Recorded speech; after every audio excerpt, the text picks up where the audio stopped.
La vallée d'Esdalen est l'une des régions les plus froides et les plus isolées de la Norvège.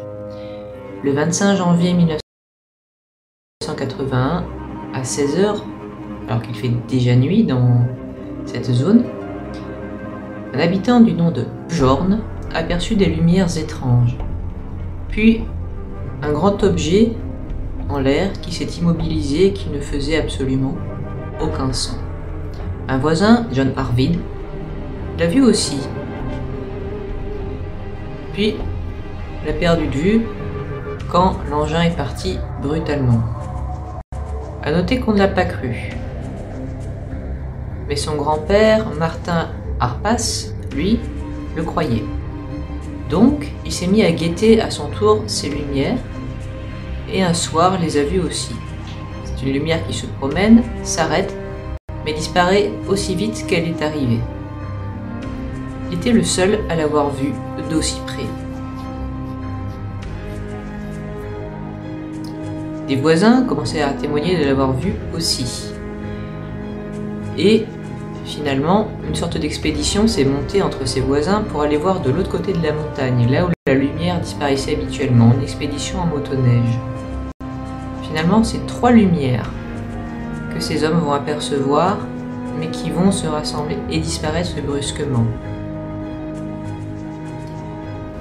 Les témoignages disent qu'elles auraient été aussi aperçues en Suède, donc le pays voisin.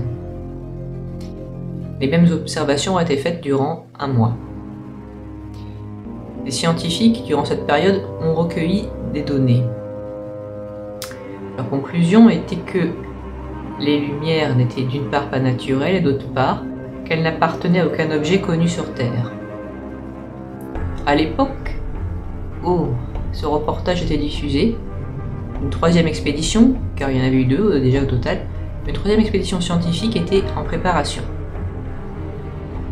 Mais qu'en est-il aujourd'hui?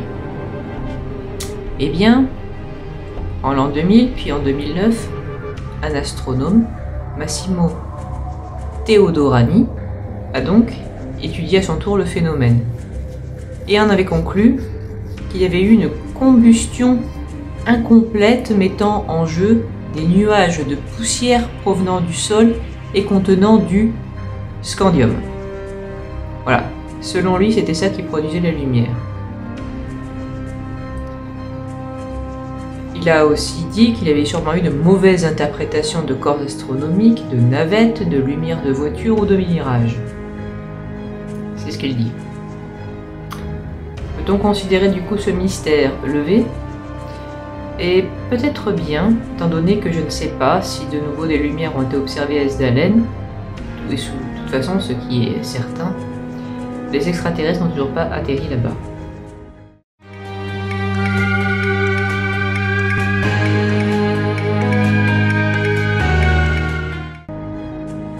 Le 5 novembre 1990 à 19 h, au-dessus du Massif central, une forme qui ressemble à un avion, mais un avion que personne ne connaît, vole au-dessus de Colmar. Un professeur d'aïkido, Patrick Depin, est occupé à ouvrir la salle quand il aperçoit donc cet avion, entre guillemets, et ses élèves aussi. Un avion qui laisse des sortes de traînées lumineuses. Il filme le phénomène au caméscope, mais l'objet finit par se désintégrer comme une météorite, en produisant 2 faisceaux. Il s'agissait donc d'un ovni?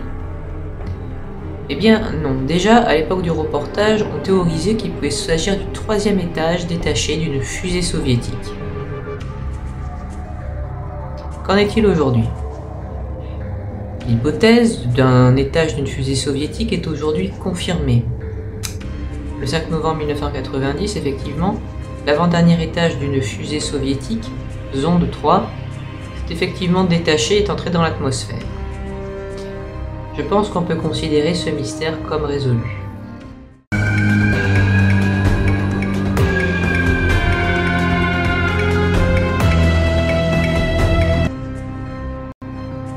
Le ki serait une force énergétique qui sort de l'être humain.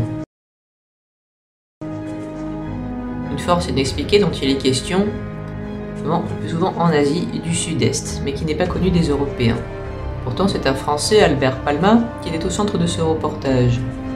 Comédien, il a joué dans le film L'Affiche rouge, sorti en 1976. Il y jouait le rôle d'un résistant, cracheur de feu.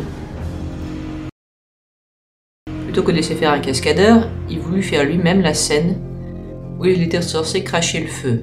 Mais ça a mal tourné, ses poumons se sont retrouvés brûlés et lui invalide à 75%. Une amie japonaise lui a proposé de venir donc au Japon et à apprendre l'histoire du ki, de maîtriser son corps par les arts martiaux et à travers la captation des canaux d'énergie, capter une force qui permettait de maîtriser l'invisible aux yeux. Il s'agit, en fait, quand on est initié au ki, on devient capable de voir dans le brouillard, d'arrêter net un sabre par exemple. Certains maîtres en étant capables, comme Maître Tong, qui était présenté dans le reportage. Albert Palma, qui lui-même a retrouvé toute sa motricité suite à cet apprentissage, et de plus devient un maître des arts martiaux. Selon lui, tout le monde possède le ki, mais peu le maîtrisent.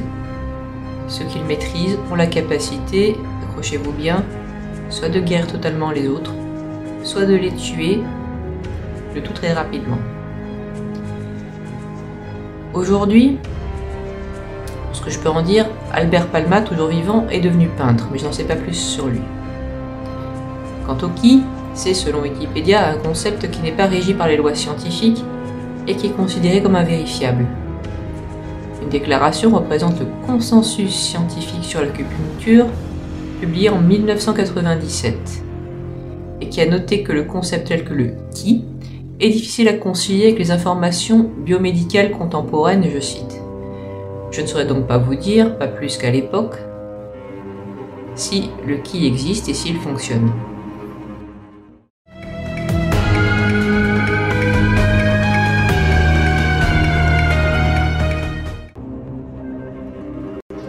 Témoignage présenté Georges de Bellerive.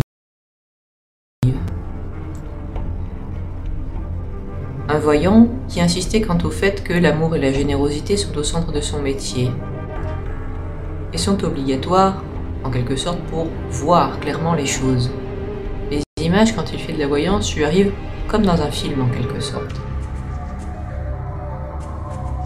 Un jour, il a vu qu'une consultante se ferait renverser par une voiture. Il n'a pas vu, en fait, mais ressenti les émotions fortes que cela faisait d'après lui. Plus tard, il a reçu un avocat du nom de Joël Paul. Il y a eu un flash qui lui montrait un danger dans un petit avion. 3 ans plus tard, Joël Paul se rendit en Bolivie en vacances. Et il avait toujours évité jusque-là de prendre un avion privé à cause de cette prédiction. À l'hôtel, il rencontra un couple français qui lui suggéra de partir en excursion dans la forêt bolivienne. Pourquoi pas? Jusqu'à ce que ce couple explique que pour y aller, il fallait prendre un avion privé. Pas à l'aise, Joël Paul refusa. Le couple, lui, partit en excursion le lendemain, mais le cockpit de leur avion explosa. Ils furent tués, mais Joël Paul, lui, était toujours là pour témoigner. En plateau, on avait invité d'autres voyants, dont Yael Didier et Maud Christen. Maud Christen parvient à deviner qu'un objet qu'on lui avait fait deviner ce qu'il était et d'où il venait était un morceau du mur de Berlin. Elle voyait une tension impliquant des jeunes gens, un pays froid, une barricade. Et parvint aussi à deviner qu'une montre qu'on lui avait donnée était marquée effectivement. Alexandre Balou révéla que c'était la montre de sa première communion et que sa femme venait de lui faire restaurer. Que dire de tout cela aujourd'hui? Que Georges Bellerive est mort en 2009. Mais il exerçait encore en 2004. Et l'émission Mystère l'aurait littéralement révélé. Comment a-t-il su ce qui allait arriver à Joël Paul? Eh bien, je n'en sais pas plus que vous. Pas plus que si c'était vrai ou si c'était une coïncidence.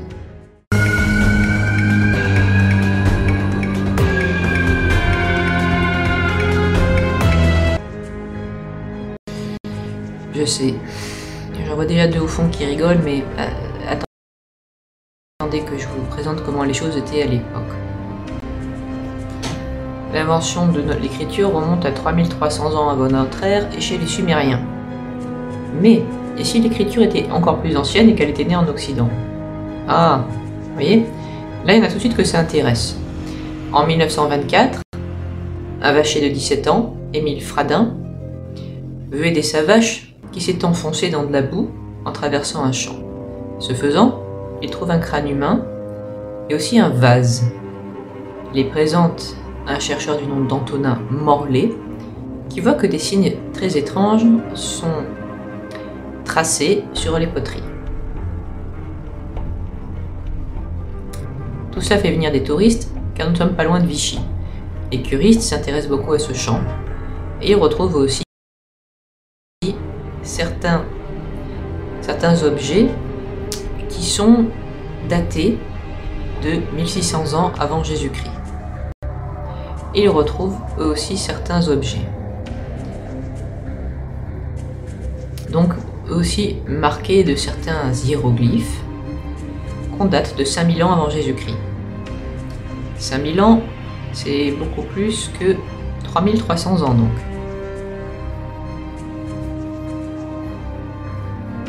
Et encore, je vous donne la datation actuelle.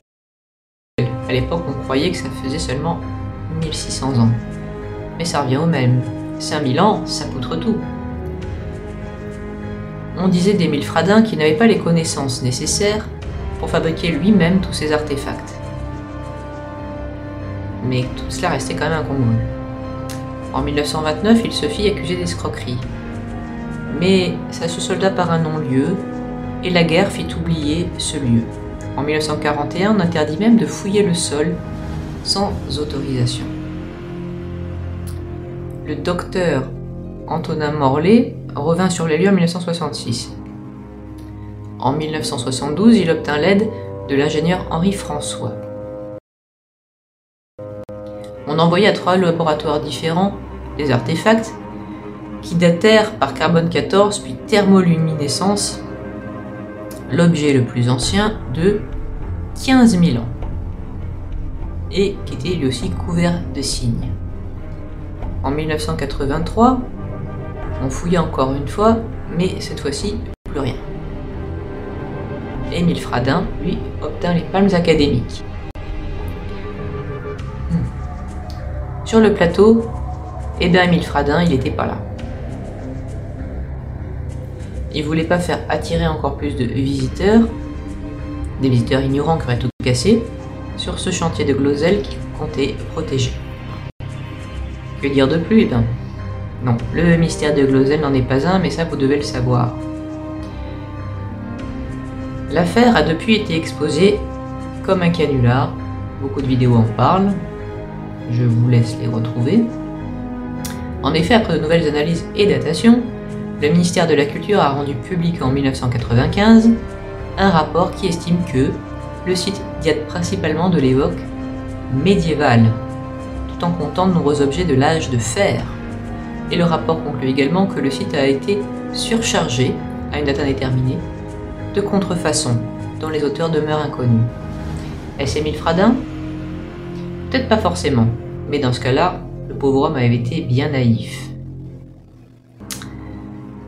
Et que ce soit lui ou pas lui d'ailleurs, vous avez deviné ce qui s'est passé. Les objets en surcharge dont j'ai parlé ont été couverts de ces fameux signes pour faire sensation. Mais en fait non. L'écriture n'a pas été inventée il y a 5000 ans en Occident.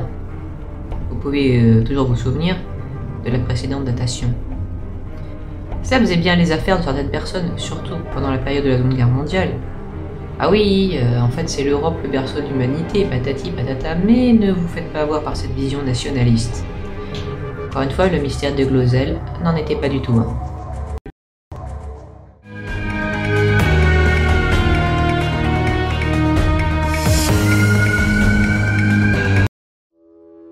ce sujet d'Unsolved Mystery, que vous connaissez sûrement, le 2 juillet 1947 au Nouveau-Mexique, un certain Mike Brazel entend ce qu'il croit être un coup de tonnerre. Le lendemain, il va vérifier dans son champ, pensant y trouver des débris. C'est vrai, mais pas des débris d'arbres comme il pensait. Il y a là des débris de métal léger. Il prévint la base militaire de Roswell et un certain Floyd Loretta va enquêter sur les lieux. Il ramassa les fameux débris dont je parlais et constata que ce qui semblait être fait de bois pouvait se briser mais ne brûlait pas. La simple et bonne raison qu'il ne s'agissait pas de bois mais de plastique. Mais les gens en avaient encore vu assez peu à l'époque.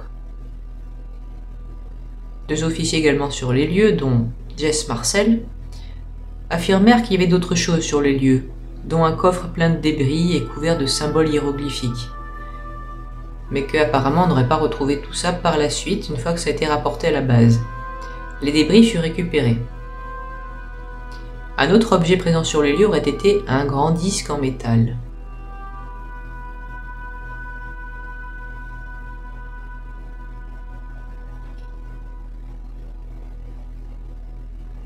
Un militaire du nom de Barney Barnett fit venir des étudiants en archéologie qui examinèrent tout ceci sur place. En arrivant sur les lieux, ils assurèrent avoir vu un occupant dans le disque de métal, un humanoïde qui n'était pas pour autant un être humain. Mais la hiérarchie militaire leur interdit d'en parler. Des années plus tard, ils se confieront. On parla du fait qu'un ballon météorologique a été envoyé, et cela sera rendu public en 1984. Un autre habitant des lieux, M. Anderson, confiera à sa femme en 1981 avoir vu des corps lui aussi de ses occupants, et qu'ils étaient certains qu'ils n'étaient pas de la Terre. Une autre possibilité d'ailleurs, dont on parlera sur le plateau, était que ce n'était pas non plus un ballon météorologique, mais un avion expérimental qu'on aurait vu. Qu'en est-il de nos jours? Eh bien, l'explication qu'on avance toujours aujourd'hui, c'est que, oui, on avait bien envoyé un ballon météo et c'était ça dont les débris ont été retrouvés. Mais pourquoi, dans ce cas-là, la hiérarchie militaire n'a-t-elle pas dit qu'elle avait envoyé un ballon météo plutôt que de laisser les gens se perdre en conjoncture? Parce que c'était la guerre froide, tout simplement. Il ne faut pas laisser filtrer les informations, sachant que les ballons et autres objets expérimentaux étaient le plus souvent destinés à espionner l'ennemi.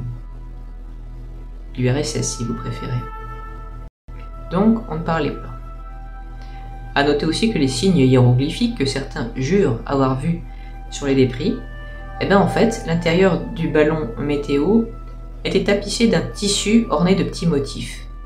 Quand tout a brûlé, les motifs du tissu se sont tout simplement imprimés sur ces débris. En 1995, il y eut une découverte sensationnelle de l'autopsie, filmée d'un des fameux occupants de l'appareil de Roswell, qui ont été gardés cachés jusqu'ici. L'objet parut en cassette, et Jacques Pradel en parla dans L'Odyssée de l'étrange, le montrant comme un document authentique. Sauf qu'il s'était fait avoir comme un bleu. C'était un canular, la créature que vous voyez se faire disséquer à l'écran était un monstre humain. Ça se voit de nombreuses erreurs, à commencer par le fait que du sang frais s'écoule quand l'alien, entre guillemets, est autopsié. Alors qu'en réalité, l'autopsie était censée avoir lieu plusieurs jours après son décès, ouvrez les guillemets. Tout ceci décrédibilisa considérablement l'Odyssée de l'étrange qui s'arrêta, mais aussi l'affaire Roswell elle-même. Chacun y voit ce qu'il veut, et aujourd'hui la ville de Roswell, d'un point de vue touristique, profite beaucoup de cette image de la ville des extraterrestres. Mais officiellement, voici ce qu'il en est. Personne n'a pu filmer d'autopsie d'un alien. Certaines personnes jurent en avoir vu, mais Est-ce qu'elles mentent? Est-ce qu'elles ont halluciné? Est-ce qu'elles ont vraiment vu quelque chose? Ça, on peut pas le dire. Et surtout, eh bien oui, officiellement, l'OVNI, entre guillemets, c'était un ballon sonde.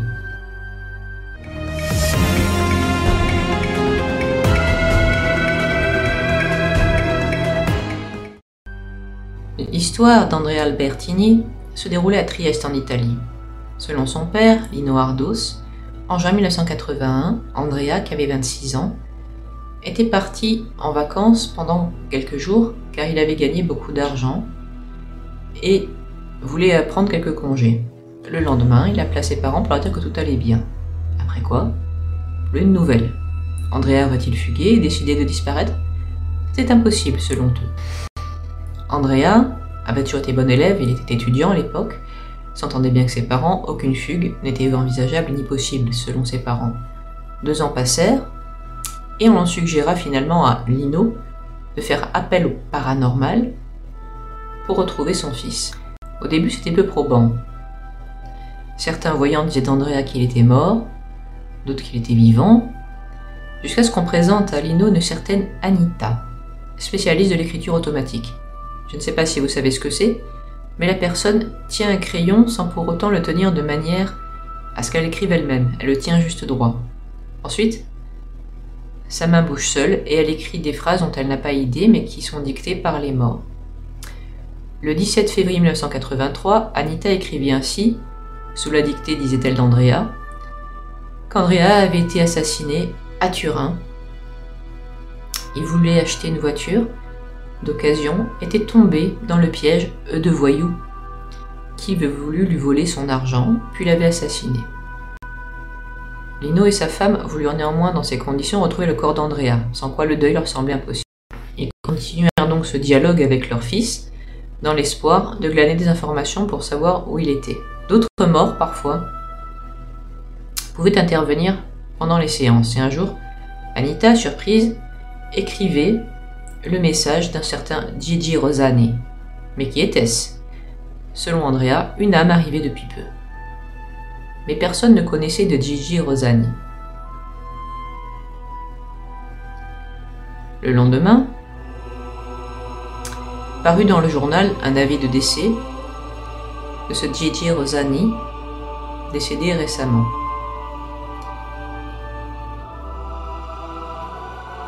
Donc, en gros, Anita aurait écrit son message quelques 12 heures avant que n'ait paru l'annonce dans le journal, et alors qu'elle ne pouvait pas être au courant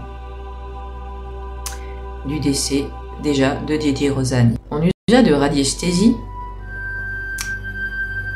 pour savoir, à l'aide d'une carte, où se trouvait le corps d'Andrea. D'après ses propres indications, il aurait été jeté dans le fleuve Pô, puis son corps s'était retrouvé coincé sous des racines de pin. Anita traça les contours possibles du lieu. Quand on pensa avoir trouvé le bon arbre, des plongeurs se relayèrent. Malheureusement, tout ce qu'ils purent ramener, c'était le morceau d'un pantalon très long, comme s'il avait appartenu à une personne très grande, et Andrea mesurait 1,97 m. Mais son corps, lui, ne fut jamais retrouvé. Cela ne découragea pas ses parents, toutefois. Sa mère croyait à un message donc reçu d'Andrea, qui lui assura qu'il était né, qu'il était mort jeune donc, afin de convaincre le monde que l'au-delà existait bien. Andrea, qui était devenu subitement sourd à l'âge de 6 ans, avait été guéri après un pèlerinage à Lourdes. Il assure, dans ses messages automatiques, que le Seigneur l'avait choisi pour parler de tout cela et parler de la réalité de l'au-delà. Lino, lui, avait écrit plusieurs livres et avait fait instruire le procès en béatification de son fils. Qu'en est-il aujourd'hui? Eh bien, c'est très simple, je ne sais ni si on a retrouvé le corps d'Andrea, ni s'il a été effectivement béatifié. Mais alors, ce reportage en particulier que j'avais pas vu à l'époque, il y a pour moi un contexte un peu particulier qui m'a toujours fait hurler de rire. Et voilà comment ça s'est passé. J'étais dans une école catholique et un jour on nous dit qu'on va avoir un cours sur quelque chose de spécifique sur la télé. On se dit bon d'accord, on s'assied et on nous montre un extrait d'émission que je reconnais aussitôt, c'est Mystère. dont la disparition m'a bien fait de la peine. Le reportage était le mystère Andrea, que je n'avais pas vu. Et on n'a pas montré juste comme ça. Après, un prêtre, car c'était un prêtre qui nous a montré tout ça, nous a dit « Alors voilà, surtout faut pas vous faire avoir par la télé. Là vous voyez les mécanismes pour vous manipuler, tout ça. Attention au bourrage de crâne. Le crayon, là vous voyez, on voit jamais vraiment comment il est tenu. Attention. Savoir avant que ce soit dans le journal que quelqu'un est mort, c'est très possible. Moi par exemple, je le sais avant qu'on publie quelque chose. Mais c'est normal, les prêtres sont les premiers qu'on prévient. Pour organiser les funérailles. Moi je m'étais dit, ils ont sérieusement choisi cette émission-là pour qu'on fasse attention et qu'on n'avale pas tout. Bon, il n'y a peut-être pas beaucoup plus d'exemples à l'époque. Et je vous ai dit, j'ai pas tout avalé pour autant. Je ne sais pas plus que vous, et je ne peux pas l'affirmer absolument, que Andrea a bien communiqué par-delà la mort avec ses parents. Mais c'était un peu vexant qu'on choisisse cette émission-là en particulier pour la dénoncer comme un attrape-couillon. Voilà. C'est tout ce que j'en sais aujourd'hui.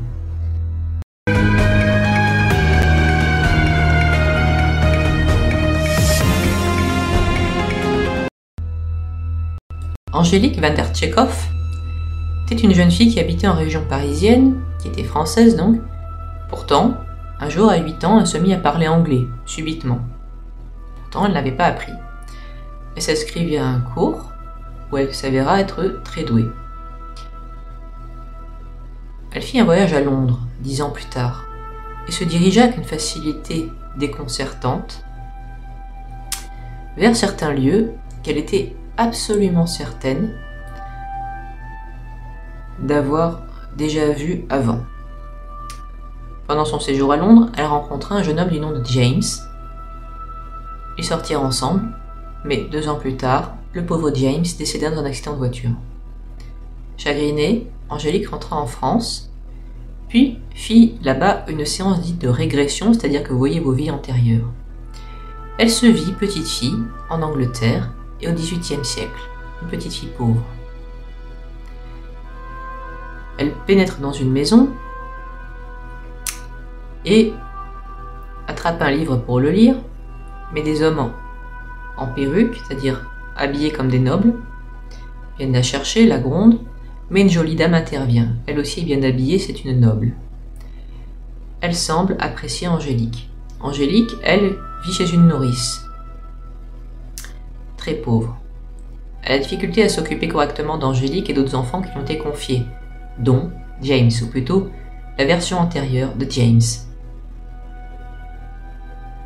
Un jour, la jolie dame vient voir la nourrice, qui lui donne un dédommagement en échange d'Angélique et de James qu'elle décide d'élever.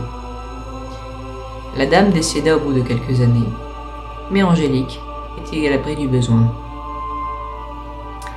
Est-ce que l'histoire d'Angélique van der Kerckhoff, donc, est vraie? Est-ce qu'elle a vraiment vécu une vie antérieure en Angleterre? Eh ben, je n'en sais rien. Là encore, une fois, je n'ai pas pu retrouver son nom dans les archives.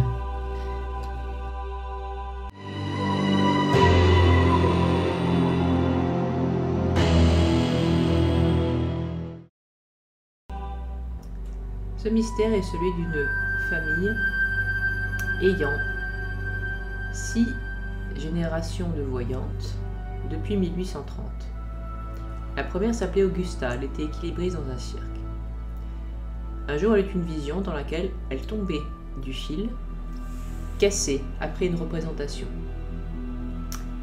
Après avoir passé des semaines au lit après l'accident, Augusta se reconvertit dans la lecture du tarot. Et un jour, elle vit dans les lignes que sa fille Florence mourrait prématurément. Elle-même eut la vision de se voir mourir en couche en 1848. Elle avait mis au monde une petite fille du nom d'Anne qui apprit à devenir écuyère dans le cirque. Anne eut une vision, elle se vit accompagnée d'un homme du nom de Jacques. Et avec une petite fille.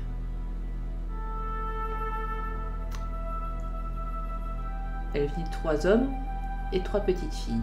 L'explication est qu'elle eut successivement 3 maris et 6 filles de ses différents mariages. Son premier époux mourut d'une chute, le second d'une maladie. Quant à son dernier époux, elle le vit mort avant midi, alors qu'il était à l'hôpital, et c'est ce qui se produisit. Anne vendit le cirque en 1900 et ouvrit un cabinet de voyance. Elle avait une fille du nom de Julia.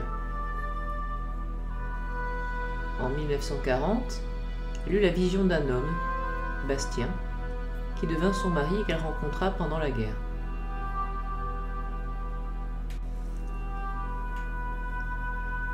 Ils se marièrent en 1947 et Julia perçut les infidélités de son époux, avant même d'en avoir la confirmation dans le réel d'ailleurs.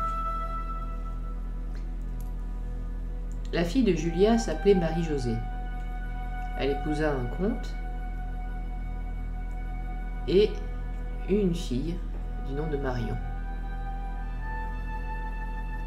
La grand-mère, Julia Pancrazi, assura alors, à l'époque du reportage, que Marion avait déjà eu une vision, sa petite fille Marion, qui avait 9 ans. En plateau, Julia expliqua qu'elle avait eu 3 filles et que sa 3e fille, par exemple, n'avait pas le don. Donc ça ne se transmettait pas forcément de façon héréditaire, tout cela. Je sais depuis que Julia Pancrazi a écrit un livre. Mais je n'en sais pas davantage sur cette famille, si le don s'est effectivement transmis de génération en génération encore.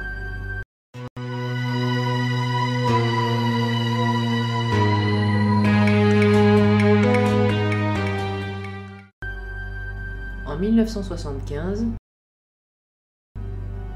le satellite Viking photographia Mars pour la première fois donc de près. Il prit des photographies de zones sombres et claires à la surface qui donnèrent à se demander si la vie avait existé sur Mars, puisque l'une des photographies ressemblait bougrement à un visage qu'on aurait taillé dans la pierre. Pour beaucoup, la symétrie du visage ne pouvait pas être naturelle. Mais selon d'autres scientifiques, y voir des yeux à cette colline, c'est de la pareidolie. Un effet qui naît dans le cerveau, qui vous fait voir des visages là où il n'y en a pas. D'autres encore soutinrent, malgré tout, que selon l'angle de la caméra des photos prises par Viking, vous pouvez voir des yeux, des dents, et même un deuxième visage de l'autre côté de la planète. D'autres photographies devraient être prises en 1992, mais être 50 fois plus précises que les précédentes. En plateau, on expliqua qu'il y avait eu de la vie et même de l'eau sur Mars. C'est juste que, comme cette eau avait vite disparu, la vie n'avait pas eu le temps de s'y développer. Qu'en est-il aujourd'hui?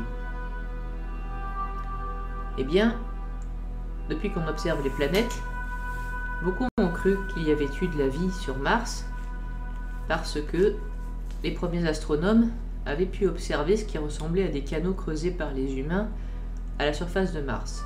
Mais en réalité, c'était tout simplement des canyons naturels.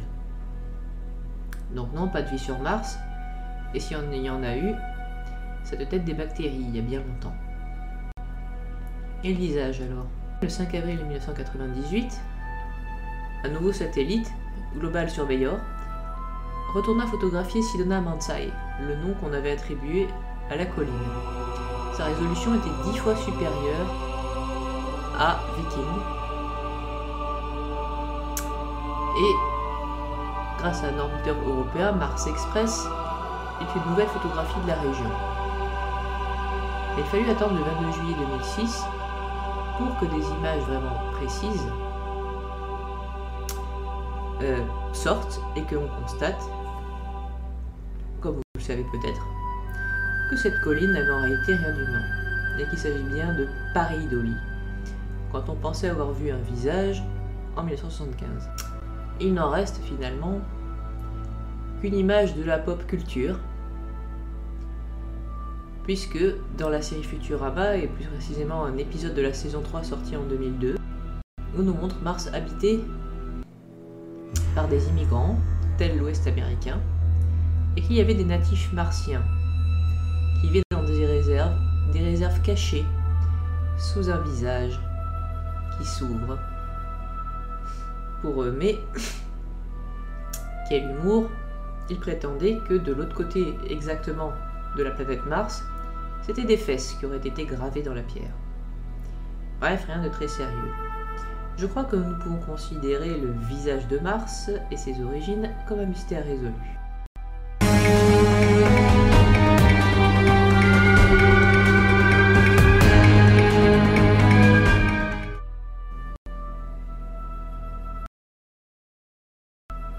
Ce témoignage était celui de Janine Bourdet, qui en 1991 vit sa vie bouleversée. Quand sa petite sœur Catherine, qui était sa seule famille car elle était orpheline, qui était étudiante à Montpellier, ne put plus être jointe de personne. Elle ne répondait au téléphone ni à Janine ni à personne. Elle allait à la faculté de Montpellier, mais quand on contacta la faculté, personne n'avait vu Catherine depuis longtemps.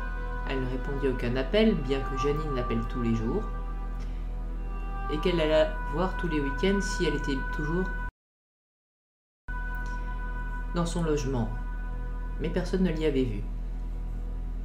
Janine prévint la police, mais selon eux, Catherine allait bien en cours. C'était juste qu'elle n'habitait plus apparemment dans son appartement. Alors, que faire? Un voyant, Jean-Marie Field, s'aida d'une photo pour tâcher de retrouver Catherine. Il vit celle-ci sur une grande place, mais laquelle? Il demanda à Janine de brûler des bougies en pensant à sa sœur. Ses visions se précisèrent, et il comprit que la ville où il avait vu Catherine, c'était Lyon. Janine alla avec son mari à Lyon, et ils longèrent toutes les grandes places en s'efforçant de dévisager toutes les personnes qui s'y trouvaient pour reconnaître éventuellement Catherine. Finalement, ils s'arrêtèrent près d'un hôtel, place Bellecour, trouvant que la place ressemblait beaucoup à la description faite par Jean-Marie. Et là, surprise, Catherine était là, avec un groupe de personnes. Janine se précipite vers sa sœur, mais Catherine semble hésitante. Finalement, elle demande aux gens avec qui elle parlait si elle pouvait partir et suivre sa sœur, ce qu'elle finit par faire. On comprit plus tard qu'elle se trouvait avec une secte. Pas le genre à porter des robes blanches ni à s'enfermer, puisqu'ils pouvaient sortir sur la place. Catherine expliqua qu'au resto universitaire, elle avait rencontré deux inconnus qui lui parlaient de cette secte. Catherine rencontrait souvent les membres, s'était découvert des goûts communs avec eux. Mais, petit à petit, on lui fit comprendre qu'elle devait moins voir sa famille. Elle avait vécu quelque temps dans un grand appartement lyonnais avec eux, et n'était jamais seule du jour où elle y était rentrée. On soupçonne aussi la pauvre Catherine d'avoir été sous l'influence de stupéfiants. Alors qu'y avait-il de paranormal là-dedans? Eh bien à peu près rien, sauf que une voyance avait permis de retrouver Catherine. Précisons aussi que les sectes étaient un peu un mal de fin de siècle. Elles ont toujours prospéré dans ces moments-là. Et on nous mettait alors lourdement en garde contre eux. Mais j'avoue, je n'ai pas retrouvé trace de Janine et de Catherine, et du reste, je ne sais pas dans quelle secte elles s'étaient retrouvées.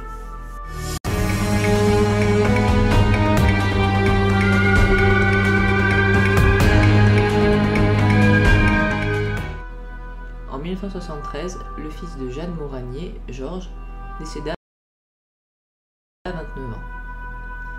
Chez elle, Jeanne remarqua alors que des objets changeaient de place, que le couvercle de son piano tombait tout seul, pire, que son piano semblait jouer tout seul. Elle l'entendait. Et en plus, c'était la chanson préférée de Georges. Jeanne n'était pas croyante, et Georges, de son vivant, lui reprochait souvent son matérialisme. Alors, Jeanne, là, commençait à se demander si tout ce qu'elle entendait, c'était pas Georges. Elle demanda d'avoir des preuves. D'après un parapsychologue, Jeanne aurait pu provoquer elle-même les phénomènes sans s'en rendre compte par télékinésie. Sauf que, selon Jeanne, il y a eu des phénomènes aussi chez sa fille Marie.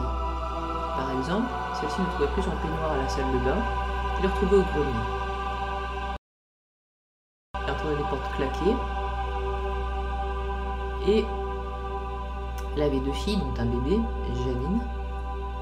Et elle voyait que le lit de son bébé avait été déplacé à 3-4 mètres. Marie, elle était croyante. Elle entendait aussi des vacarmes de vaisselle cassée dans la cuisine, mais quand elle entrait, tout était intact. Jean Prieur, un spécialiste de la question, se dit que comme Jeanne et Marie ne vivaient pas ensemble, elles ne pouvaient pas s'influencer mutuellement. Il conseille de faire brûler des cierges pour entrer en communication avec Georges. Mais seule Marie, d'une part, entendit des boîtes à musique chez elle qui se déclenchaient toutes seules. Elle vit aussi un jour une voiture électrique appartenant à ses enfants roulant dans le couloir. Intriguée, elle dit à la voiture « Georges, si c'est toi, fais clignoter les phares 3 fois. » Ils clignotèrent 3 fois. Pire, en inspectant la voiture le lendemain matin, Marie s'aperçut qu'elle n'avait plus de piles et de surcroît elle était cassée. On demanda à un médium de demander à Georges pourquoi il avait mis fin à ses jours, car il était décédé de cette manière. Et Jeanne se mit à l'écriture automatique pour avoir plus de réponses. Georges, dit-on, lui aurait dicté 7 livres. C'est ce que Jeanne dit en plateau. Et aussi des articles pour les journaux.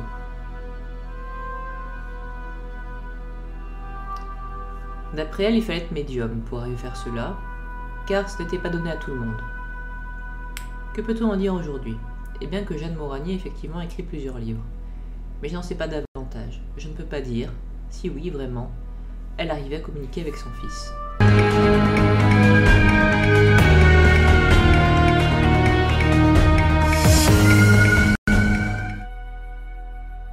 En 1957 en Norvège, 4 hommes de l'armée de l'air, dans un avion C-47 Dakota, aperçurent une lueur qui n'était ni celle d'une étoile, ni celle d'un avion. Et cette chose leur a foncé dessus. Un des pilotes a plongé et l'appareil a passé au-dessus de cette lumière vive. Elle a semblé les suivre, comme dotée d'une volonté propre, et passer derrière eux, et l'objet les a suivis. Ils clignotaient comme pour faire un message en morse. Et les hommes en ont déduit qu'on ne leur voulait pas de mal. Ensuite, la chose a disparu. Qu'est-ce que c'était? Eh bien, je ne peux pas le dire. Cette histoire est assez mystérieuse, vraiment, c'est le cas de le dire, parce que je n'ai pas pu en retrouver la trace.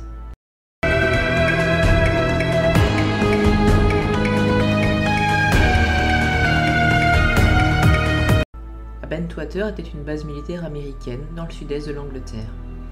Le 26 décembre 1980, John Burrow, officier, et un autre soldat aperçoivent une lumière dans la forêt. Ils vont voir ça de plus près et aperçoivent un engin qui s'élève au-dessus des arbres et qui laisse apparemment 3 traces dans le sol qu'on put observer le lendemain. Plus tard, la lumière est apparue à nouveau une nuit et cela produit une panne d'électricité à Bentwater. Selon le colonel Charles Halt, qui était là, les appareils, les radars, les véhicules, etc., tout ça tomba en panne la deuxième fois. Avec ces hommes, il suivit le fameux objet brillant à l'intérieur d'une bâtisse dans la forêt qui prit feu. Et soudain, la lueur se divisa en 5 objets différents qui disparurent très vite. En une autre occasion, les militaires aperçurent 3 objets rapides produisant de lumière bleutée qui vient vers eux. Cela s'appelle une rencontre du deuxième type. On prétend qu'à Londres, le gouvernement étouffa leur rapport et cette affaire. Il n'y eut pas d'enquête. Mais 15 militaires au moins furent témoins des phénomènes.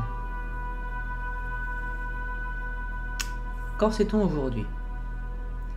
Eh bien, les marques observées au sol seraient tout simplement laissées par des grattages de lapins. Selon un spécialiste du nom de Jacques Vallée, toute cette affaire serait une expérience militaire de manipulation d'opinion visant à faire croire à une visite extraterrestre. Je ne peux en dire plus. Il pourrait s'agir d'un canular donc, mais je ne peux pas l'affirmer à 100%.